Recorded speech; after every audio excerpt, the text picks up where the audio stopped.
What are you doing? Take off. Tape you off? Yeah. It's called unmasking.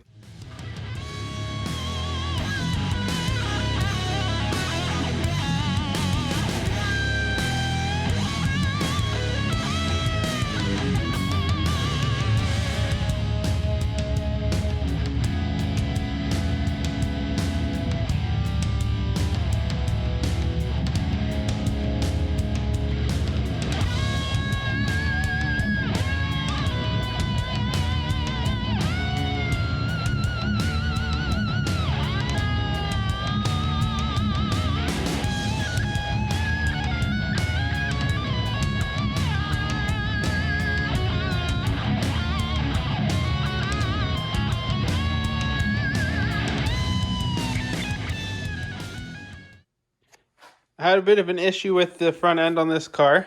When I would turn the wheels all the way, it would rub here. I think I've dialed it out now. And all I did was, on the tension rods here, I cranked them forward. So that'll give me a lot more caster as well. I mean, this car's got to go in for alignment yet. But cranking these forwards this way pulls this whole wheel forwards. Gives me a lot more caster, which will give me straight line stability. The other thing I've done is I pulled the top in. I might want to get, I saw Techno Toy Tuning had something where I'd probably do this to my other set of control arms, but you cut the end off and you weld on a spherical adjustable bushing, and that allows you to push the track width of the car out and still have it cambered up. And then you can also have this sit flush while it's cambered, which is right now, if you look at the back, it kind of sits there, but when you get to the front, it's in a lot more. And I adjusted camber right up here. I've just pushed it all the way in. It's like as far as it'll go. That'll only get me 1.2 degrees negative camber, which might be okay. On my Miata, I'm running that, and it actually corners very nice. Good turn-in response. With the bushings I got in here, it should be nice and tight. So yeah, let's get you guys looking at that camber in a bit. I've got this gauge here for measuring. I used to have Mustang stuff that I was into. This is from a company called Maximum Motorsports. And you literally just take this gauge. I have to measure caster yet. I'm curious where it's at. I know my toe is out right now. That needs an alignment, but you take this guy, stick it on your rim. Right there, you get it nice and even.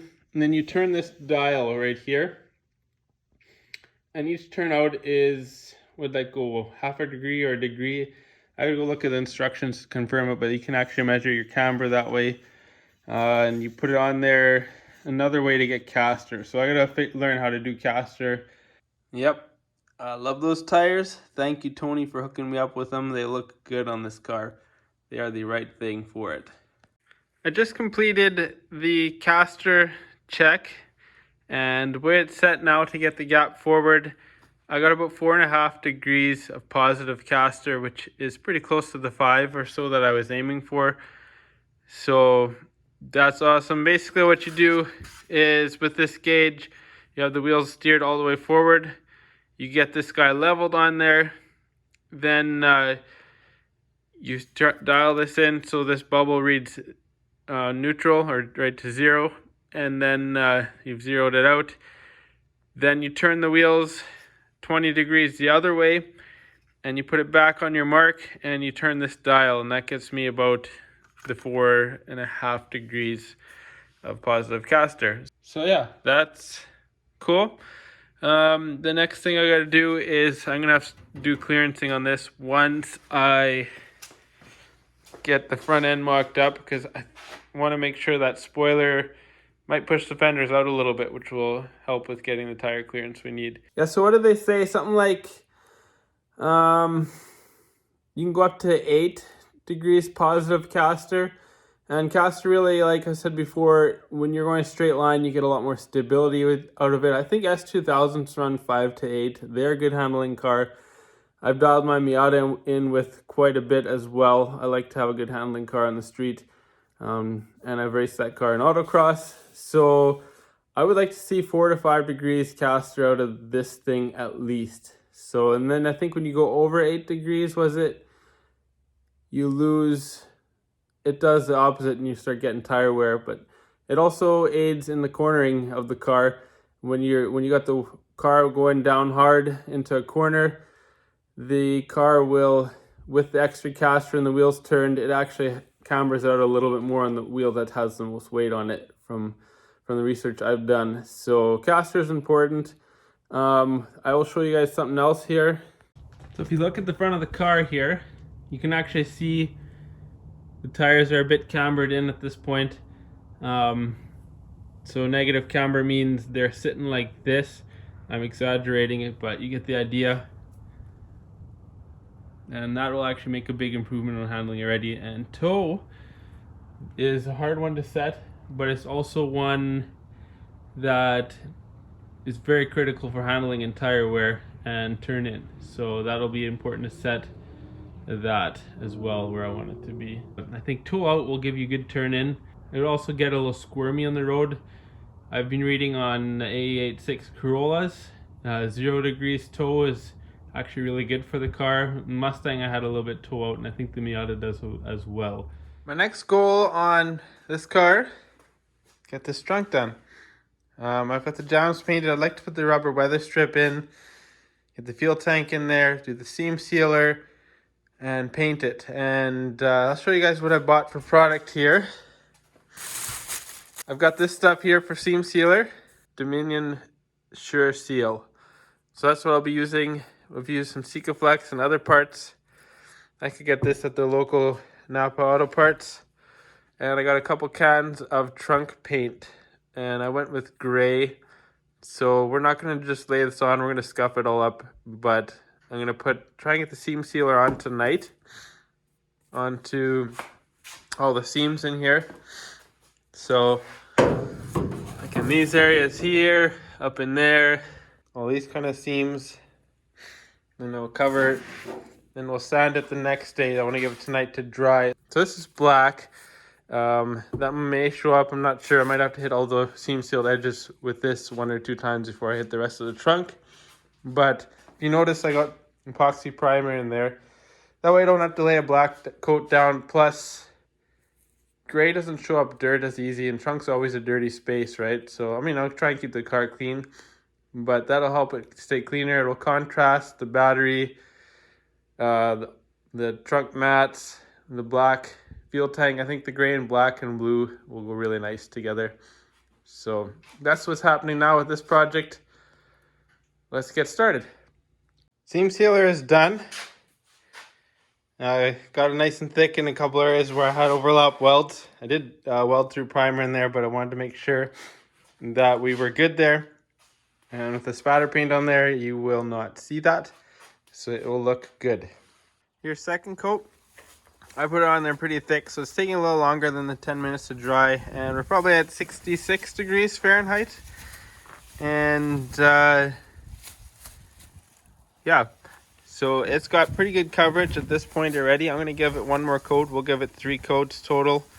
The first coat took 2 cans, and the second coat took 1 can. And so the last coat, I'm going to do 1 more can here, and I may get 1 more for touch-up. So, and that's 3 coats coverage of the trunk.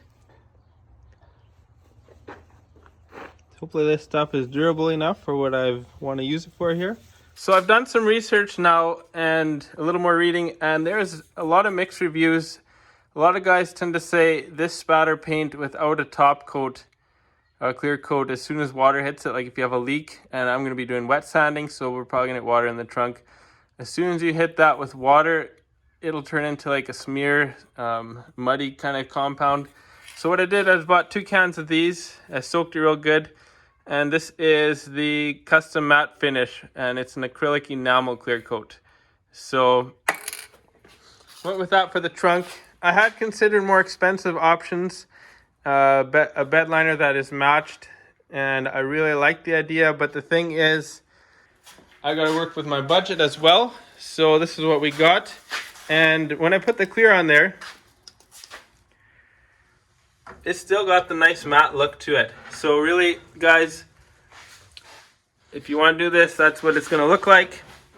I got extra in the tail light area and the corner lights because they'll probably be letting water in. It's kind of hard to get down here, but I did the best I could.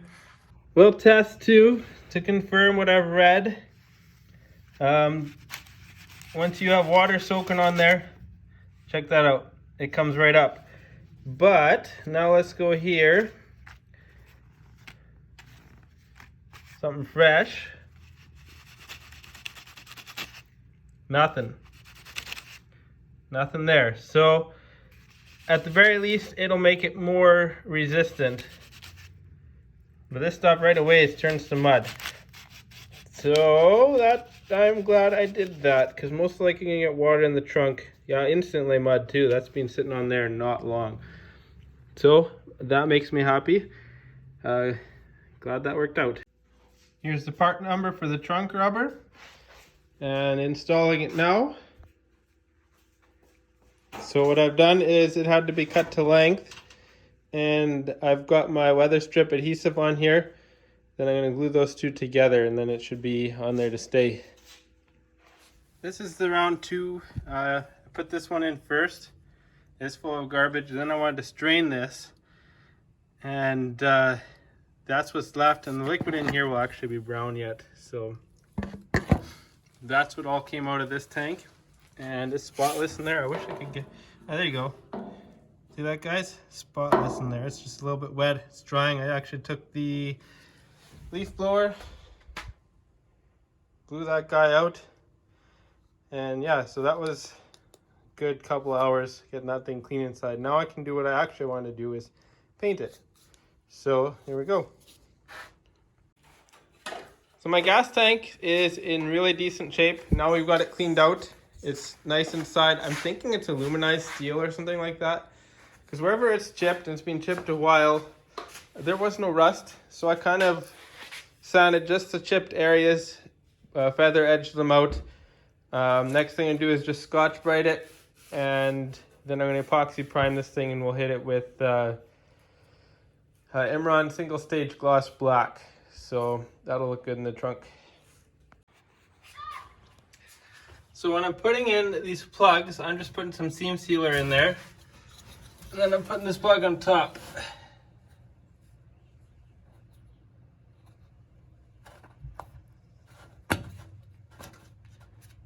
Just want to make sure the water sealed out of there really good. And I'm going to do the same for all of these plugs. I got one here, 1, 2 in the spare tire well, and one down there. And then I got a couple screw holes here for spare tire jack mounting, which I actually never got with the car. So we'll go figure out what we do with that yet once we find a jack. Plugs are all in,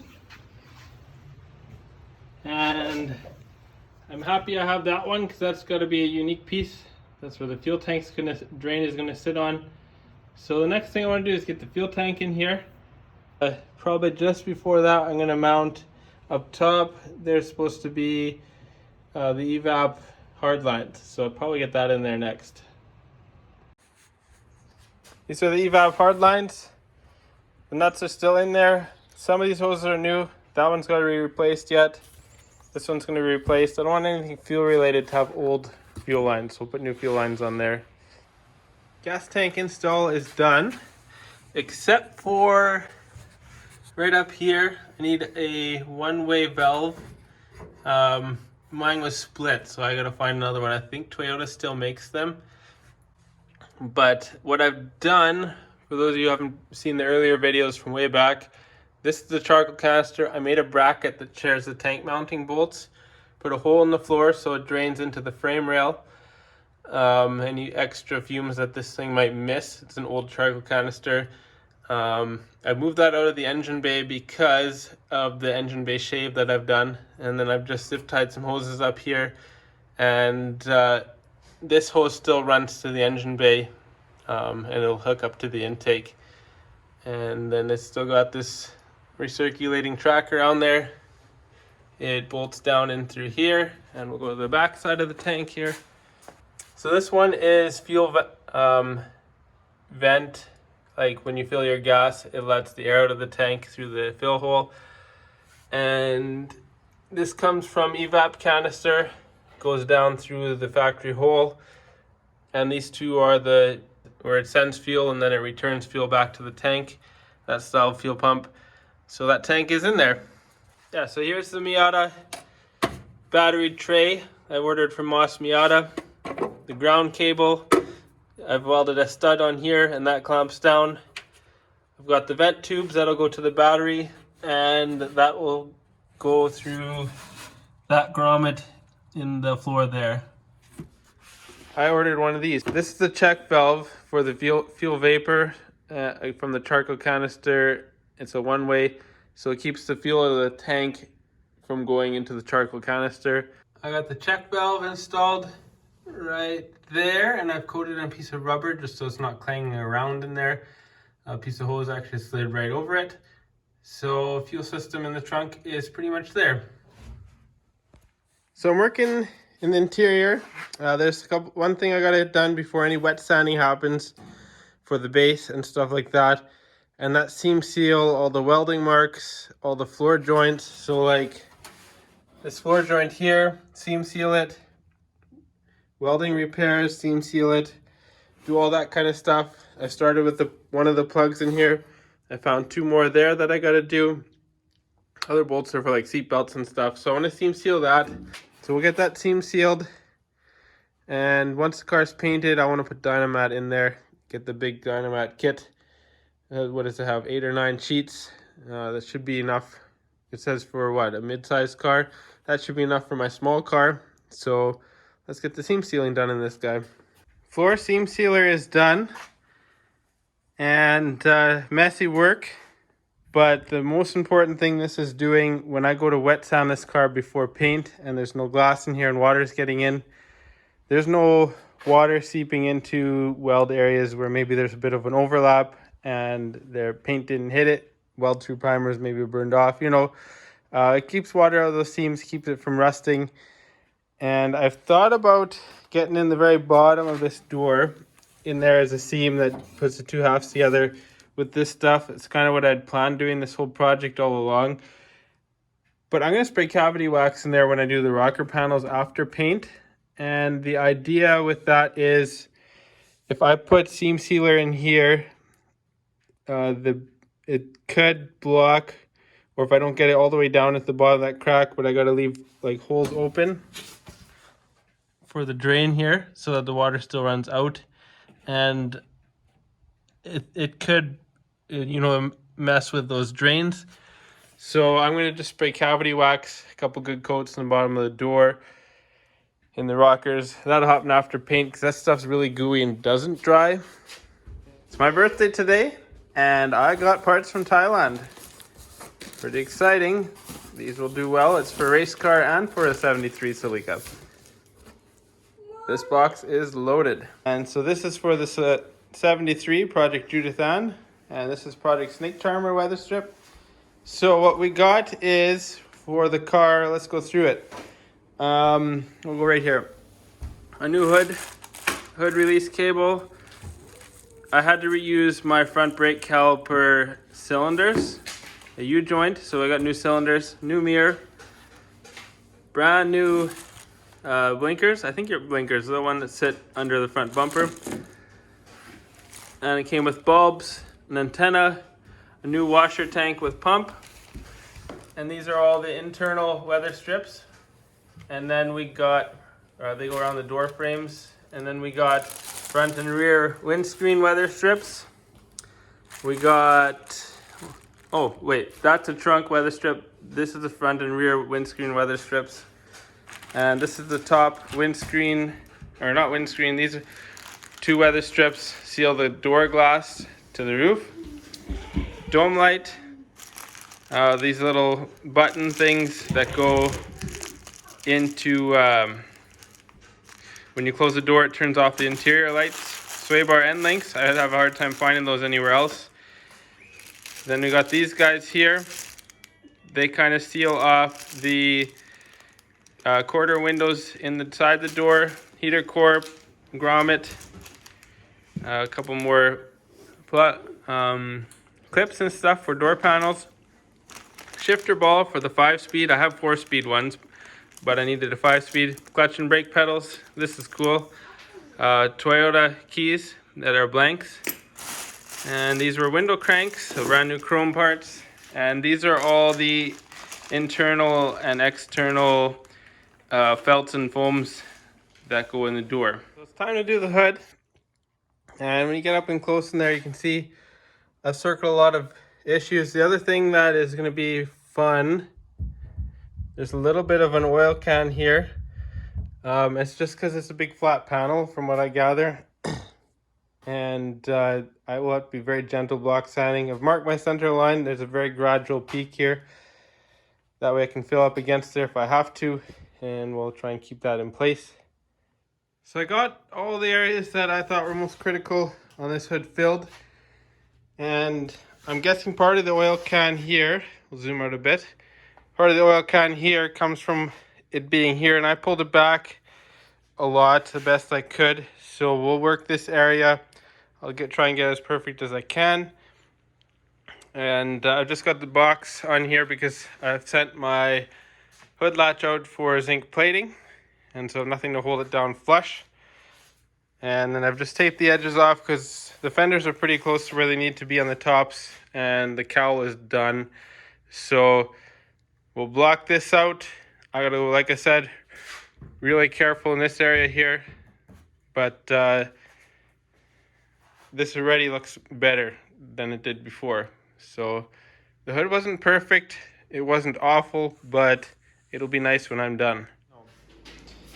Just got these parts back from Victor Pole at House of Silver. These are all my latches and strikers. So the trunk striker, door latches, trunk latch, hood latch. That's the clear zinc on there. And these are what hold the center caps on. They're also rechroming the Keystone Mag center caps. And these are go bolt from the back side. So these are also clear zinced, and then the screws are done as well. So very nice work. Thank you, Victor at House of Silver. Getting the latches installed. So we're getting the trunk here. Looks good, brand new. Thank you very much, Victor. And in the trunk here, brand new. Strikers are brand new.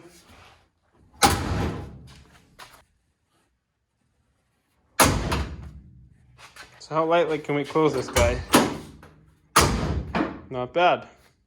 So the Thailand parts here. The hood latch this is the one I just had done with the hood cable and all the hardware for that. So that should look really good. We'll get that installed, work like new. Hood latch is in, new hardware.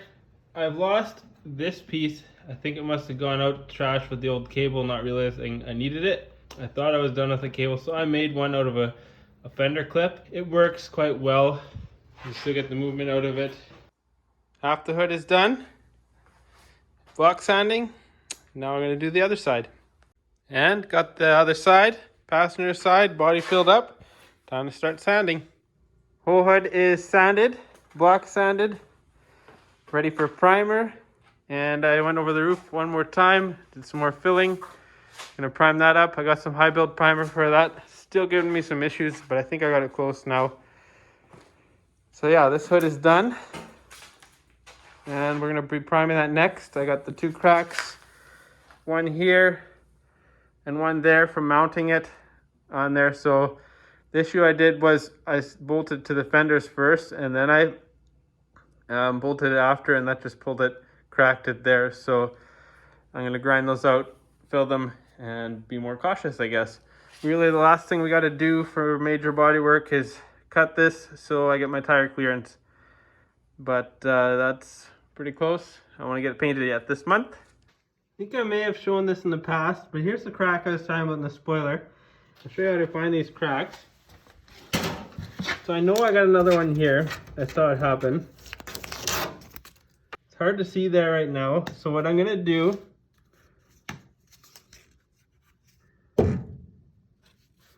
Sharpie or a permanent marker.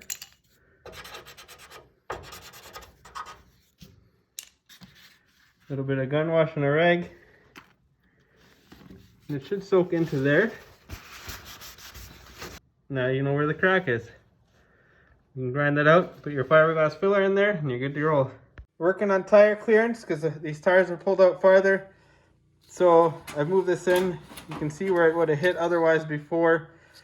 But if I cut this along here, just move it up like this, that'll get me the gap I need on the front fender there. And I'm being very cautious not to make a bulge here because now I'm pushing. I didn't want to take the weld up top here again like I did when I welded this piece in initially. So we're going to just put it down there now. It's a little bit sad that I had to cut into the bodywork, but do it now instead of later after I bend up a fender. So yeah, I think it will look pretty good too. So that is ready for some grinding and some body filler. Once again, I have the shop ready for paint. Race cars, masks, everything I don't want to get overspray on is in the back corner. And I've done it in such a way I can lift it up and kind of tuck it over. Still have that door that I never knew was there. Well, knew it was there, but have that door able to open. It's just always covered. So what we gotta do, I've covered the car. Gotta epoxy prime this and this because that's where it's at on the rotisserie. I sanded it down. That's the spot he couldn't blast. The roof is gonna get high build primer, 3 coats. Make it count. And my high build primer is not direct metal as far as I know, so I'm going to epoxy this hood. The edges will be sanded through a little bit when I smooth them over. You can see a couple bare metal spots in here. Then I got these here where the cracks were. They're going to get epoxy primed, and if it looks like it needs a little high build, I'll just hit those right there, and I've just reverse taped this. And this is a great product. Foam tape allows you to get a soft edge, in which I think I'm going to lay down on the back bumper areas yet. Got 2 coats of epoxy on the bumper mount points. There's one little sand through right there. And then I spot primed this hood. Wherever I will have gone through, I've spot primed it. And the next goal on this is I'm going to lay a high build primer onto this. I think you go 3 or 4 coats, as many as I'm allowed, so I can really block it out. I'm going to go high build, and let that dry, and we'll block it out real smooth and hit it with epoxy after that. So high build primer done, 3 coats. I just did 1 coat here because the roof was my main priority. Give it a little extra on the edges because they always sand through first. And on here, I got an extra coat, both sides like that. Well, you can kind of see it in the picture where I gave the extra coat and the leading edge. A little more to work with there. Just finished sanding the high build on the roof. And that thing's coming out really nice, really straight. I'm feeling pretty good about it. We're going to hit it with epoxy yet just to seal it all in, and I'll block that one more time. And that should be like $100. Just finished block sanding the high build primer. Let's see how it looks.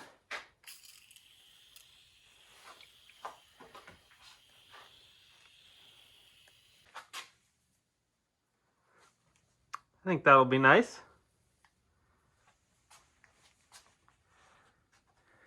Got a little pre-clean on the roof, just so you guys can see how straight it is. There's a long road getting to this point.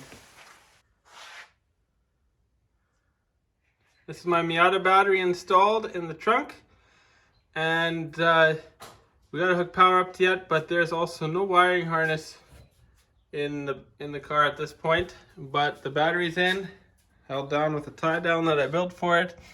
So got the Miata battery tray in there, nice and neat package. And what I'm feeling is I'm gonna have to make maybe a stainless or aluminum battery box cover for it, just to tidy it up a little bit. But that'll be when I finish the trunks project. At this point I got my battery in there, so one less thing to buy for the car. I just finished priming the roof with epoxy, so a little bit of sanding left, but coming out really nice. Same with this hood here. And I worked on this center line here, see if we can get it right. On the camera. Just to make it pronounced a little bit. Probably not more than factory, but those little details make a big difference. Second fender of mods for tire clearance is welded up. Time to pull her off and do some body work. This is where I've modified the fender. It's body worked. Time to prime it and give it a final sand. I've kind of sanded over wherever there was pinholes in the primer here. So that fender is pretty much ready for its final primer. I'm going to get the backside of these fenders painted. I'm going to just spot prime areas that need it, where it's gone through, like for there. A couple spots here and there. We'll hit those. And that's all this is going to get. And then we're going to just paint it blue, both of these fenders on the back, so I can flip them over and do the work on the other side on the car and have them mounted. Both fenders are looking the same, but you would have no clue by looking at this that I have pulled out about 1.5 inches out of here to get front fender clearance, and that is my goal. I just wanted to show you guys how it came out now with primer on there. And we'll flip it over. It's not as pretty underneath, but just so you get the idea, I've done a little bit of work in here. Just kind of pulled it in from this point here. Originally, I welded in this piece in the factory location, and then I cut out this much and just basically slid it forward.